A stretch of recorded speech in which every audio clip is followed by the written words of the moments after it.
बिस्मिल्लाहिर्रहमानिर्रहीम, अस्सलाम वालेकुम। जब से मौजूदा हुकूमत आई है, बड़ी कोशिश कर रही है कि अपने आप को कामयाब हुकूमत दिखा सके।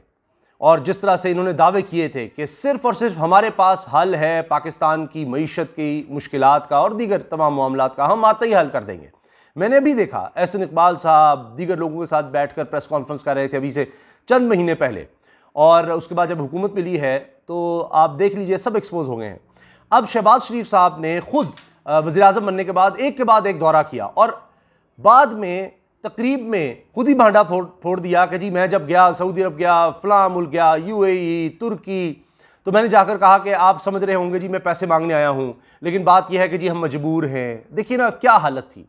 और इसके साथ ये खबर भी आई जो कि अब कन्फर्म भी हो रही है कि चीन भी जाना चाहते थे और इस बात का इजहार उन्होंने किया था कि जी हम आते ही जनाब देखिए ना जितने करीबी मालिक थे सऊदी अरब, यूएई, तुर्की, बरतानिया भी खैर इन्होंने दौरा किया और यूएई का 2 दफ़ा दौरा किया, लेकिन चीन जाने का भी इरादा था, लेकिन चीन की तरफ से कोई लिफ्ट ही नहीं करवाई गई। उन्होंने कहा जी हम नहीं मिलना चाहते। अब ना मिलने की वजूहत क्या थी कि जनाब ये तो इम्पोर्टेड हुकूमत है और फिर कुछ नाराज़गियाँ भी चल रही थी, फिर इनके आते ही जिस तरह दहशतगर्दी में भी अचानक इजाफा हुआ, तो बड़े मसाइल थे।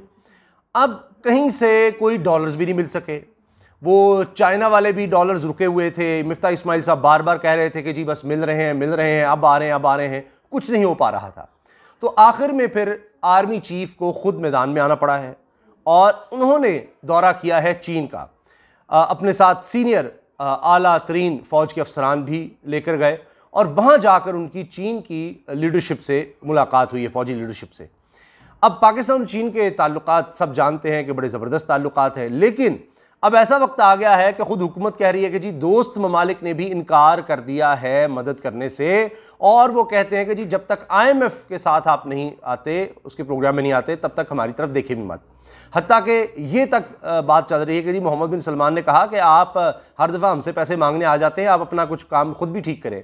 तो इतनी ज़्यादा इनको रुसवाई और बेइज्जती मिली है कि अब खुद आर्मी चीफ को मैदान में आकर कुछ मामलात को संभालने की कोशिश करनी पड़ रही है।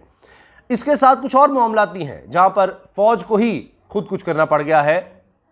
इस हवाले से अंसार अब्बासी साहब की पूरी रिपोर्ट भी छप गई है, वो भी मैं आपके साथ शेयर करता हूँ कि वो क्या कह रहे हैं कि जनाब 5 फ़ौजियों को, साबिक फ़ौजी अफसरान को सज़ाएँ दी गई हैं और उनसे पर्क्स एंड प्रिविलेजेस जिस तरह रिटायरमेंट के बाद मिलते हैं, पेंशन वगैरह और दीगर सब, वो सब वापस ले ली गई हैं।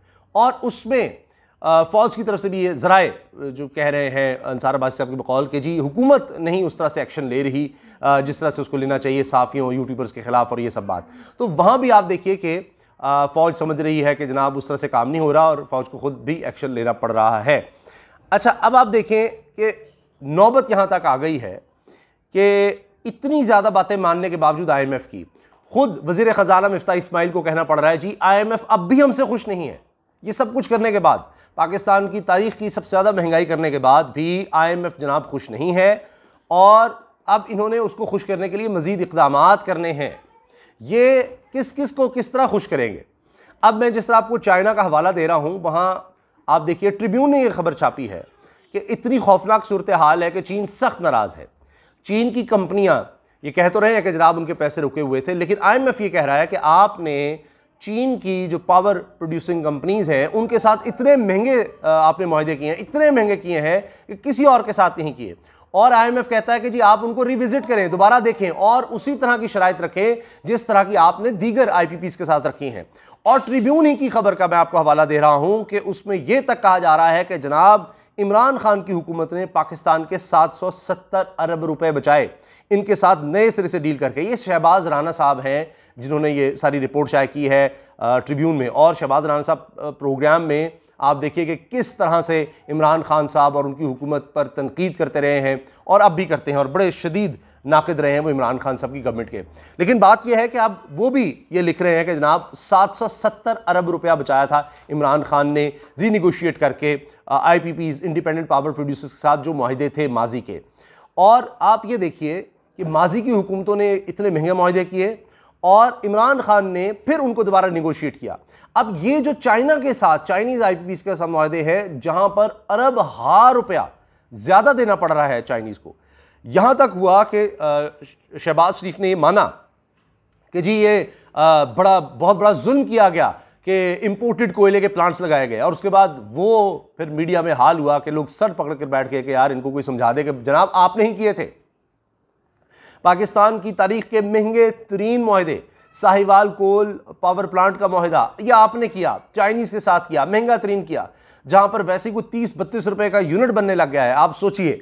और यही अगर हम डैम से बनाएं तो इससे पता नहीं 10 गुना सस्ता जनाब हम आज भी बना सकते हैं, लेकिन उस तरफ तवज्जो नहीं दी, क्योंकि बस दिखाना था जल्दी करके कि जी ये हमने कर दिया, वो कर दिया, हमने लोड शेडिंग खत्म कर दी। इतनी महंगी बिजली बनवाई कि अब चाइना की कंपनी के मकरूज हैं, चाइनीज़ कंपनी कहती है हमें रकम दो, इन्होंने आते कहा जी 50 अरब रुपए ये हाजिर हैं, लेकिन वो भी ज़रा दूसरे तरीके से दिए।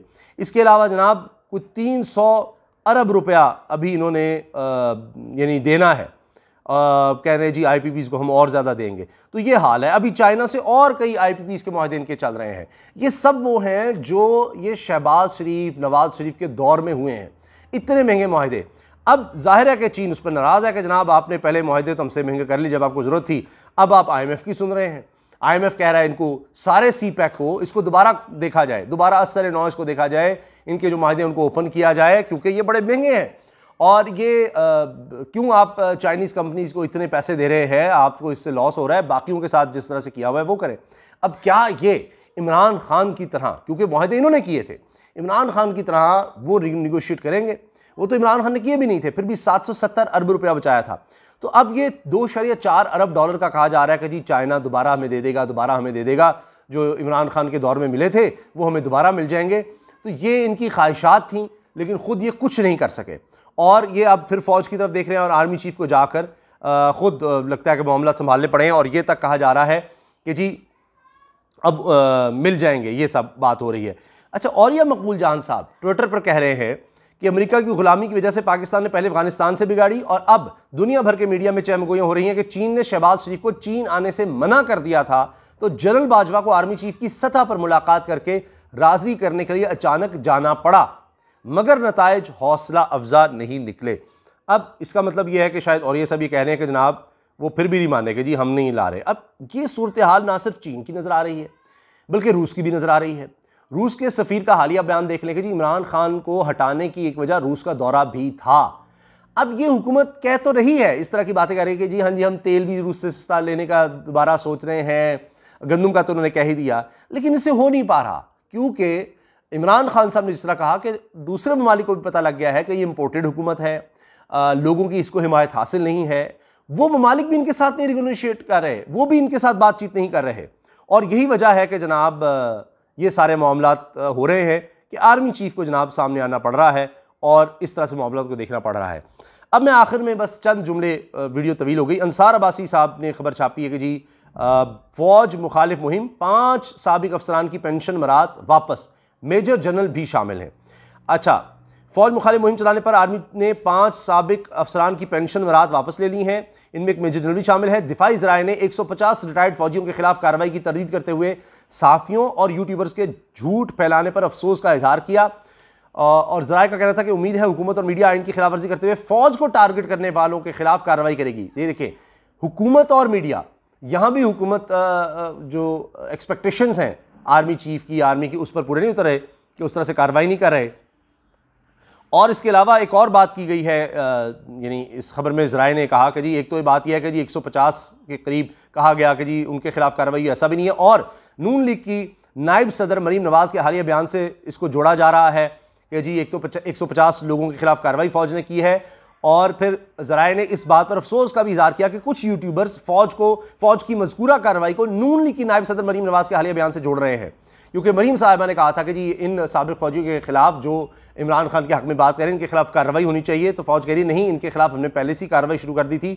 ना तो एक तो तादाद 150 भी नहीं है, और दूसरा है कि मरीम नवाज़ के बयान से नहीं जोड़ना चाहिए, क्योंकि ये बात होने लग गई थी जी इधर मरीम साहिबा ने कहा और साथ ही कार्रवाई हो गई, क्योंकि खबर शायद बाद में आई, इसलिए भी ये बातें हो रही हैं। तो अब इस पर अंसार भाई साहब कह रहे हैं जी तशवीश पाई जाती है। फ़ौज के ज़राए कह रहे हैं कि जनाब हुकूमत भी उस तरह से, यानी फ़ौज के ख़िलाफ़ जो बातें हो रही हैं उस पर हुकूमत भी कुछ नहीं कर रही। तो ये कई जगह हैं जहाँ पर फ़ौज को, आर्मी चीफ़ को ख़ुद आगे आना पड़ रहा है और सहारा देना पड़ रहा है इस हुकूमत को, वरना इनसे तो मामलात बिल्कुल भी समझ नहीं रहे। आपकी क्या राय है ज़रूर आगाह कीजिएगा। अल्लाह हाफ़िज़।